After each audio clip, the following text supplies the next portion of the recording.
মতি ভাই, আমি আপনার কাছে শুনি যে আপনি কি মানে কিভাবে এই সিদ্ধান্তটা নিলেন? জাস্ট ভয়েস শুনে যে আমি নারীকেই বিয়ে করবো, এটা তো দুর্দান্ত সিদ্ধান্ত একটা। হাসান হাফিজ কিন্তু আমাদের বন্ধু, ওর যেহেতু সিনিয়র ভাই, তো আমরা প্রেস ক্লাবে আড্ডা দিতাম।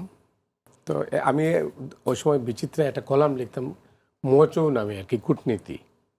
তা আমি দুপুরবেলা দৈনিক বাংলায়, আর বিচিত্রা তো কাছাকাছি ছিল, একই ওই মানে একই বিল্ডিংয়ে, একটা লেখা দিতে গিয়েছি।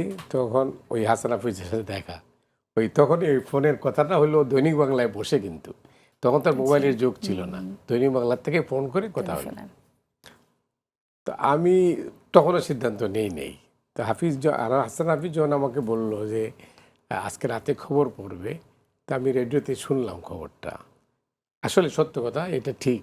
এই আমি কণ্ঠ শুনেই প্রেমে পড়ে গেছেন অনেকটা তাই। এবং আমি সিদ্ধান্ত নিলাম, আমি হাসান হাফিজকে বললাম, কালো না সাদা না অন্য কিছু আমি জানি না, তো সেটার মধ্যে ঠিক আছে, আমি আমি আমি আমি আলাপ করবো এটা নিয়ে।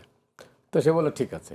এরপরেই বাসায় ফোন করে আমার শ্বশুরকে বললো যে এই অবস্থাটা আর কি। এরপরে তো অনেক ঘটনা, যেটা আপনি কিছুটা শুনেছেন।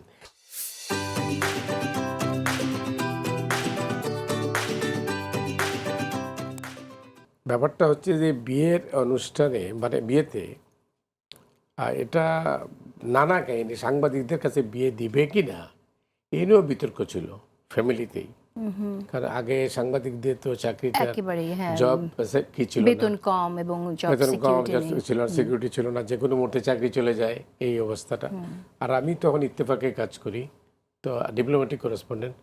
তো সেই কারণে আমার অবস্থা জেনেও তাদের মধ্যে একটা আগ্রহ হলো আর কি, যে কারণে আমি ভাবলাম যে সাংবাদিক সফল হয়েছে। অনেকে কিন্তু হয় নাই। আগে তো ঢাকা শহরে বাড়ি ভাড়া দিত না সাংবাদিকদেরকে, কারণ বাড়িওয়ালা মনে করতো যে বেতন দিতে বাড়াতে পারবে না। তো সেই কারণে এই দিক থেকে আমি বলবো, তো আমি তো এটা ব্লাইন্ডে সিদ্ধান্ত নিলাম, এবং সেই সিদ্ধান্ত আমি ভুল করিনি এই কারণে, এটা লাক না, অনেকটা লাক, এটার উপর নির্ভর করে অনেক কিছু।